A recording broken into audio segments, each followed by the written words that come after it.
বাংলাদেশ জিন্দাবাদ। এবং বাংলাদেশ জাতীয়তাবাদী কৃষক দল কেন্দ্রীয় কমিটির সহ সাধারণ সম্পাদক।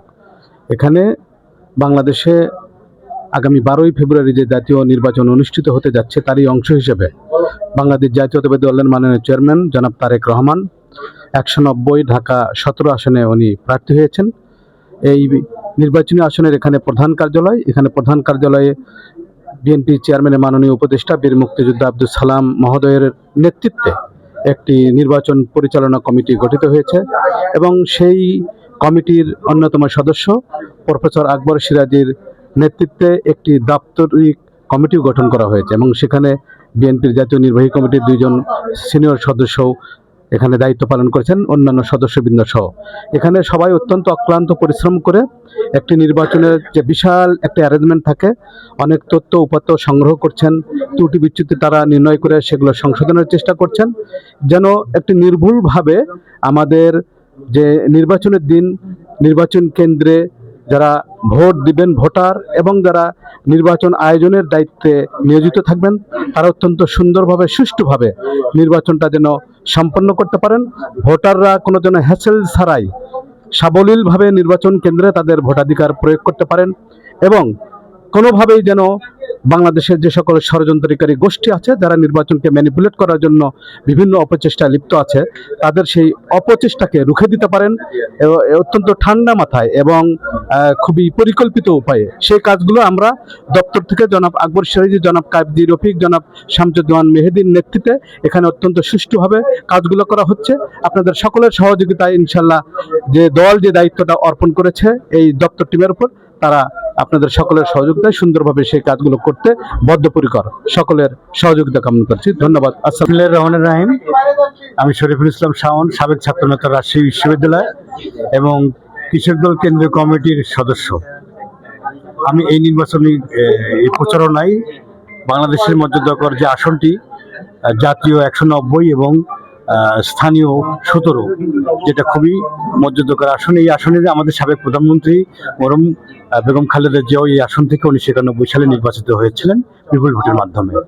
আমাদের মেসেজটি এটাই যে আমাদের যে অভিজ্ঞ মানুষ, আমাদের এই নির্বাচনী কমিটির প্রধান সমন্বয়ক বিএনপি চেয়ারম্যানের উপদেষ্টা জনাব আব্দুল সালাম, বীর মুক্তিযোদ্ধা আব্দুল সালাম ভাই সহ জিয়া রহমান ফাউন্ডেশনের সভাপতি জনাব ডাক্তার জোনাল ভাই আছে সহ এবং আমাদের সিরাজি ভাই, প্রফেসর সিরাজি ভাই এবং কাজী রফিক ভাই সমন্বয়ে গঠিত এই টিমে কাজ করছি আমরা। এবং আমরা একটা সুষ্ঠু সুন্দর পরিবেশের মাধ্যমে বাংলাদেশের আধুনিক এবং মানবিক বাংলাদেশ গড়ার জন্য যে আগামীর বাংলাদেশ তৈরি হবে, সবার আগে যে বাংলাদেশ, সেই বাংলাদেশ গড়ার লক্ষ্যে আমরা কাজ করছি। আপনি আমাদেরকে সহযোগিতা করবেন। আপনাদের সবাইকে ধন্যবাদ। সরকার নাহিদুর রহমান জুয়েল, বর্তমান জিয়া স্মৃতি পাঠাগারের কেন্দ্রীয় কমিটির অর্থ বিষয়ক সম্পাদক। আর আমাদের আকবর হোসেন সিরাজি ভাইয়ের নেতৃত্বে কাজী রফিক ভাই এবং মেহেদী ভাইয়ের নেতৃত্বে যে দপ্তর উপকমিটি আছে সেই কমিটির অন্যতম সদস্য।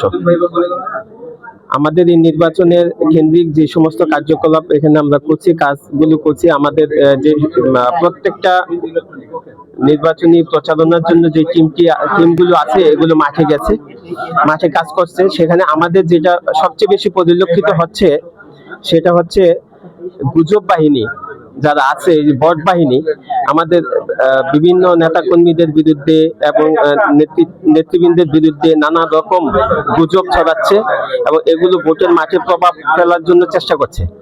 আমরা বলতে চাই এই গুজব কথা না বলে আমাদের পাশাপাশি এসে দেখা উচিত আমরা কতটা স্বচ্ছভাবে ভোট চাচ্ছি এবং স্বচ্ছভাবে ভোটের জন্য জনগণের কাছে আমরা যাচ্ছি। আমরা দীর্ঘদিন বেগম জিয়ার নেতৃত্বে, মধুমা বেগম জিয়ার নেতৃত্বে আমরা রোড মার্চ করে বিভিন্ন জায়গায়, তো আজকে 12 সন থেকে শুরু হয়েছে যে আমরা একটা তত্ত্বাবধায়ক সরকারের অধীনে নির্বাচন চাই। সেই ফেসিবাদের কারণে তত্ত্বাবধায়ক নির্বাচন তারা দেয়নি, অধীনে নির্বাচন দেয়নি। এখন যেহেতু ইন্টারিম সরকার আছে, এই সরকারের মাধ্যমে আমরা চাইবো এখন যে নির্বাচন বানচালের যে সমস্ত প্রপাগান্ডা ছড়ানো হচ্ছে এগুলো বন্ধ করে আপনাদের এই বাংলাদেশের সমস্ত মিডিয়ার দৃষ্টি আকর্ষণ করব। আপনারা এই তাদের যে বিএনপির বিরুদ্ধে বিভিন্ন তৈরি করছে, বিভিন্ন রকম গুজব ছড়াচ্ছে, এগুলো বন্ধ করে নির্বাচনের মাঠে জনগণের যাকে ভোট দিবে, যারা আসবে, আমরা সেই সেরকম ওই জনগণের ভোটের রায় মেনে নিয়ে আমরা আশা করি যে বিএনপি বিপুল ভোটে এই এবারে সংসদে, ত্রয়োদশ সংসদে সংখ্যাগরিষ্ঠ আসন নিয়ে বিএনপি সরকার গঠন করবে।